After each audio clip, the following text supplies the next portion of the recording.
Yo, what is up, guys? Grim here. So today is day 5. Day 4 was just yesterday, and I didn't do a video yesterday because I was grinding super hard for my Headhunter, and we went crazy on it. But today is day 5, and I have it. I just bought it for 50 exalts, and I'm basically going to go into today of my Atlas strategy and kind of what I did and changed from day 3 and then in day 4 and moving on to day 5. There will be a proper video explaining how I did everything and how I made my money, but I'm just going to skim over it real quick so that you guys just understand the general gist of it. And then I'll have a formal video telling you guys exactly what I think you should do in terms of building your atlas and building up a map pool and all that kind of stuff. So I'm just going to tell you what I did and not necessarily what's most optimal, but how I did it. So moving on, again, 50 exalts. I do feel like that is a cheap price for a headhunter, and I'm going to go into why it's so cheap. So this is the fastest headhunter I've ever gotten in any league, and I can tell you why. It's because of the menagerie. So I haven't talked at all about the Bestiary League at all in any of these videos, and there is a reason for that, and the reason is that I didn't like the league at all for about 3 days. I didn't touch it. I didn't use any net. I didn't pick up any net, and it was just like I hated it. I didn't like the idea of it. But on day 4, I did actually give it a fair go, and I gotta say, now I love it. I think it's fantastic. I really have a lot of fun with it, catching the beasts and stuff when you're on Discord with your mates and you're kind of like, throw the net now, everyone throw the net, and it's really fun. I really do enjoy it. And it kind of gives you a reason to slow down and capture the red beasts, the yellow beasts. I think it's an excellent addition to the game. However, the one area I do think it's lacking is the rewards. When I go in here, I don't really actually have anything that I'm like, oh man, I really love it. It's so much fun. I don't have that, and also the fights are quite difficult for a character like mine. But I'm not complaining. I shoehorned myself into this, building a speed clear build, and that's just my own fault. So in general, I like the menagerie, and the way there's so many headhunters in the game is because of this recipe here, the belt recipe, which takes the big vomit bird from Dried Lake to make. If you find the big red vomit bird, you can roll for a headhunter in the menagerie. So that's pretty cool. If you see the vomit bird, make sure you capture it. So yeah, but anyway, the reason headhunters are so cheap is because we have a new type of rolling for them. It's exactly like the ancient orb. It's weighted exactly the same from what I understand. Talked to quite a few people who have gotten it and people who are trying to farm it, and it's going to be around what the ancient orb was, which if I remember correctly, which I could be completely off base here, it was around 1 in 500 for the ancient orb. So it's weighted, but you do have a pretty good chance of getting it. So why has this made headhunters so cheap? Basically, when you go onto PoE trade, generally there's no headhunters available really, and they're only from divination cards or Nemesis. And at this point, no one's really chancing leather belts in Nemesis, from what I understand. And if they are, they're still probably, unless they're very lucky, not getting one. You have to chance thousands of leather belts to be able to get a headhunter, and it's just not realistic to get it this early on, in my opinion, unless you're very lucky. So again, where are they all coming from? I think they're coming from here, the beast crafting, and because there's more headhunters in the economy, they are cheaper. Obviously, not too many people have the amount of currency to be able to buy one, so the price keeps on getting lower and lower as they don't sell. Early on in the league, I think headhunters were around 35 exalts. Obviously, I just bought mine for 50. I do expect that they'll rise back up as people start getting more and more currency, but yeah, for the time being, they are quite cheap. So that's kind of my little thoughts on the menagerie. I really like the system. I've done a few of the spirit beasts. I don't quite understand how crafting the aspects on work. I tried to do it on a flask and it didn't work. I thought I saw one on Reddit which had that, but if anyone knows how to do that, let me know. But yeah, the spirit beasts are pretty cool. I didn't kill them myself. I got someone in for that who could kill them for me because my character is pathetic at boss killing. But yeah, they wanted to check it out anyway and see the fight, so I just got them in and we kind of took it down together. If you're doing the spirit beast, make sure you throw a net at them at the end because that'll give you an opportunity to do this aspect crafting, which I'm not entirely sure how it works, but if you don't throw the net, you won't get it. So just make sure you throw the net. You still get your items and stuff, so don't worry about that. So moving on, I'm going to go talk about my Atlas now because I'm sure that's what you are all curious about. So in general, what I want to talk about first is influence. So I had a really big bad time with influence in terms of the whole expansion and well, this league and stuff. On day 3, I had a big disaster. Obviously, I couldn't get my orb. I did it 4 times, I think, and then I didn't get it, so I gave up. And I'm glad I gave up because I don't think I would have taken advantage of the early prices of Headhunter if I had kept going. It's something I'm going to be doing later on in the league, but the Elder Orb isn't as good as everyone seems to make it out to be, and I'm going to tell you a little bit about why that is in a second. But for starters, my influence was up here around Vault. It was right next to Vault, and it was ping-ponging. I just want to talk about Vault quickly, though, because I think Vault has taken a massive hit. They took away the Hoarder, which was the best divination card. They made it so blocking is no longer as good. They took away sextant locations by forcing us into this interesting system. I feel like they nerfed density as well. They nerfed the boss as well, and I just feel overall it just doesn't feel great anymore. I also feel like they nerfed the drop rate of the Hoarder because I got one in like quite a few maps, which I was running with a full group, and it didn't feel great. Also, Breach is no longer there, and Breach was a lot of the reason why Vault was so good. Getting those Abandoned Wealth cards, getting those Hoarder cards, it really was fantastic. However, all of those things are gone or nerfed, and I don't know anyone who thinks Vault is still as good as it used to be. It's definitely been gutted. They took it, they threw it in a bath, and they threw a toaster in there with it, and it was like zzz, so it's pretty much donezo. So having said that, having tried it, I basically knew that I wasn't doing Vault anymore, and I needed a new tier 14. So for tier 14s, there's two really good options. I think Estuary is the best layout in terms of the density and all that kind of stuff. But if you're trying to sustain and build up a massive high tier map pool, Plateau may be the way to go. I've talked to a few people, and because there's 2 bosses, you get 2 shots at +2 maps, and that's pretty powerful. So if you want to go for that, you can go for, oh wow, 99. If you want to go for that, you can go for that, and it'll be very good. However, having said that, you do miss out on having influence in this general area, and you have to park it up here. But then you can put it on Infested Valley as well. But that would be a bit difficult because you need a Guardian over here and a Guardian over here, which is kind of very specific. You'd need to try it a few times to get that. So my influence is down here, as you can see. However, I would have loved it over here around the Val Pyramid area, but RNG is RNG. You can't control where it goes, so I got it down here. So I have permanent influence on Dunes, which is very good, and Estuary, which is also very good. So that's where my influence is going. Ideally, I'd have it in between Estuary and Siege, but you can't have everything. So again, moving on, how did I change my strategy from day 3? I left off on a pretty big cliffhanger. I was like, things are going badly, tune in next time. So are things going well now? Yes, they are. They're going very well. I do have a map pool. I have 9 dunes, 24 infested, and 1 estuary, and then some sieges. So it's very good. It's very strong. I believe I am sustaining. However, I will say I have bought some maps as well. I think I bought around 10 infested valleys just before. I spent quite a bit of money on those. But yeah, that's pretty good. So I'm going to go into kind of what I changed. So the main change I had was I started off only wanting to do 14, 15, and possibly some 16 with the Elder Orb action. So I changed that completely. I realized that I wasn't going to be able to build a map pool with that kind of system because of the new a bonus to adjacent maps that are uncompleted. It completely ruined my plan. I had no idea it was going to wreck me that hard, but I ran like so many Park and Desert Spring maps. It wasn't even funny. I was spending 5 chaos each map. I was basically hemorrhaging money. It was not good at all. So I knew that I had to stop, so I ripped off all the tier 13 maps and made sure that I was getting infested valleys then instead of just my tier 14 and 15.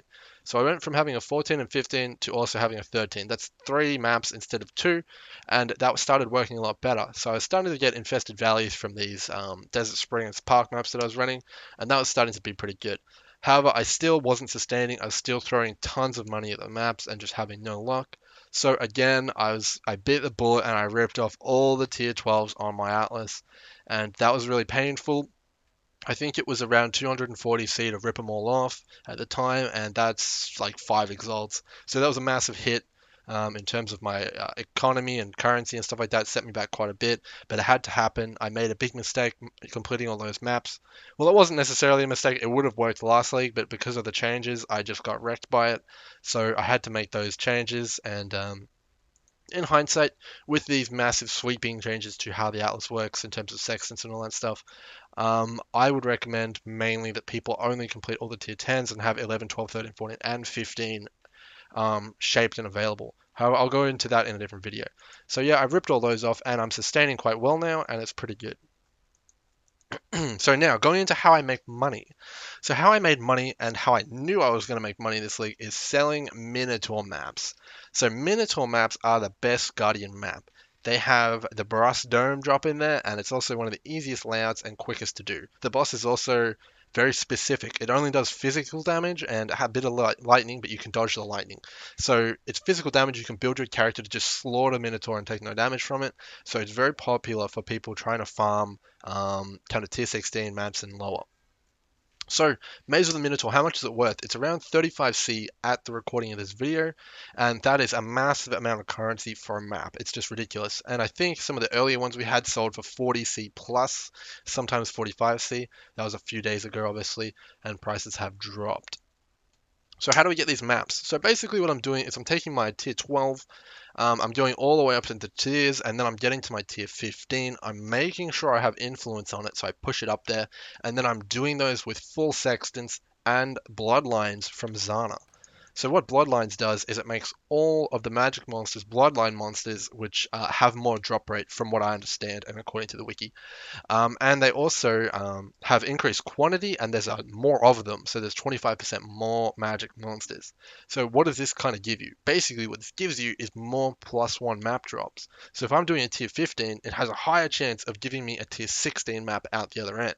So this was very lucrative. I got tons of Minotaur maps, and I would attribute my Headhunter mostly to Minotaur maps. So I'd say at least a good 20x, or give or take a few X, obviously, is from Minotaur maps. The rest is probably from red sextants, selling, all the currencies like fusings and stuff like that. You convert them all to chaos and then buy exalts. That's kind of what we've been doing. We didn't really get any big unique drops. The best unique I think we got was the boots, the Fandral Tiger boots thing, the cat. But they haven't even sold, so we don't have that money. It's still kind of like in limbo. No one wants to buy those. But we also have a 2120 EK, but that hasn't sold either. So a lot of our money is purely from Minotaur maps and currency and selling kind of the kind of crappy red maps that people want for completion and the tier 10s. So that's kind of where our money's come from. It's been a big grind. I've enjoyed it. I would suggest always going for the mapping route or the bossing route. Flipping currency might be the best way to make money, but it's definitely not the most fun. I mean, who wants to be a vendor? I know. I mean, I'm just kidding. A lot of people do really enjoy playing the economy, and I can respect that. I just don't find it fun. I tried it for a bit, and it wasn't for me. So I feel like grinding it the good old-fashioned way is the best. It's the most rewarding. It really feels good. I know a lot of people like chancing it or stuff like that. I don't like that. I mean, it kind of is, you either get it or you don't. You either lock into it or you don't have it. I don't like that. I like to make sure it's guaranteed, and you bleed for the Headhunter. You gotta love it. So yeah, it's really good, really fun. Again, I don't really need magic find on my character because I'm just relying on the map drops as opposed to the currency drops, and item quantity does not affect maps. So that's really important. That's why I didn't buy Biscos. That's why I don't have Goldworm. Those items are very expensive to get with the correct enchant on them and stuff like that, and that would have set me back further from the Headhunter, which I wanted to get so early. So that's kind of the overview of the Headhunter story and how I went with my Atlas. Moving forward, I will be farming another Headhunter for my teammate and then possibly some more. Not entirely sure, but before we farm the second Headhunter, we will be getting a Biscos for both of us and some Venters and obviously all the Magic Find gear so we can kind of just get that increase in quantity. So just something to point out, guys, is also that I have been rolling with a pretty much full group or close to for a lot of these maps just because there's people available who want the orbs from the Shaper because obviously we're doing Elder influence maps. People want experience and stuff like that. So if you're looking for people to bring in to increase the amount of loot in there so that you can put the Sextants on so you can buy more maps and all that kind of stuff, maybe just post a message on the Discord server we have, and some people might be looking for some experience or something like that. It's been really fantastic. Everyone's been really great. And yeah, it was almost kind of like a team effort from the Discord server, except a lot of the Minotaur maps were really where the money came from, and those weren't from any party loot bonus or anything like that. The group loot bonus does not affect maps, and that's where most of our money came from. So that's kind of an interesting fact, I guess. But if you're trying to sustain sections, group play is where it is at. So that's kind of my plans moving forward. I fully respect my tree. I've got almost 6k life now from having a headhunter. So that's fantastic. I got a few more jewels to get. I'll be well over 6k life and we'll be rocking it. So my plan, one thing I did also want to say is about the Elder Orb. The reason why I didn't think it was so important is because obviously my main source of income was Minotaur maps. If I added another tier 16 map to that, like let's say Strand, I'd be halving the amount of Minotaur maps I got, and Strand is nowhere near as good as a Minotaur map. So I didn't want really the tier 16 orb in general, so I have no use for it. It would have just cut into me making money. So I guess it was a pretty good idea to just jump ship when I did. Having said that, the Elder Orb is really cool and I do want to get it. So I will be getting it eventually. So moving on, one more thing I did want to mention is people were saying that I was kind of cheating by being in a group. Not necessarily. You have to understand when you're in a group with people. We had a group of three initially, a core kind of three people that we play with. We had a support and two EK players. Not only do you get three times the loot, but you also have to gear three times the amount of players. So you might see my gear here, like with Ash gives me a Brightbeak, two socket light poacher, six link, and all that stuff. Um, it's not just me that's getting that gear. I have to get that for the whole team. The other EK player has a six link impulses as well. They have the two socket light poacher. They have a Vinctor. They have all of that stuff. Inspired learning. So it's double the amount of gear we need as well. And obviously the support has gear as well. So you can't just apply that overall. Yes, group play is more powerful, but you also do need to gear up everyone equally, which is what we did. So we did invest a lot of currency in everyone. Um, and that's kind of where we're going with that. So moving forward, I do plan on benching the EK character sooner rather than later. I won't be playing it all League. I will be re-rolling into a different character, which will be a Deadeye. Deadeye is far and away the best ascendancy. I think it's insane. If you've actually played with a Deadeye and get the movement speed buff, you'll know how nuts it is. It's just completely insane. So I want to be getting on that Deadeye action.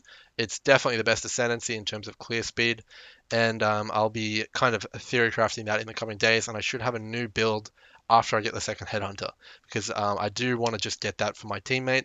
I think it's fair to get everyone the gear that they should get, and it's equal. So that's a big thing for me. I'll keep you guys posted with what I'm doing in the league. I'll make that Atlas video soon as I kind of understand the tier 16 orb and all that kind of stuff. So it should be pretty soon when I get that orb. But yeah, it's been pretty good. Really enjoy the league. The mechanics great. I really want the rewards to be a little bit better maybe. But other than that, it's fantastic. I really enjoy playing with the nets and all that kind of stuff. It's really good stuff. And just for the record, I don't think they should add undead nets. I think it's just fine having the normal nets. I play a pretty high damage build with all the bells and whistles, and I can do it. So I think it's fair to say that everyone else should be able to do it as well. I guess I'll see you guys in the next video. Catch you later.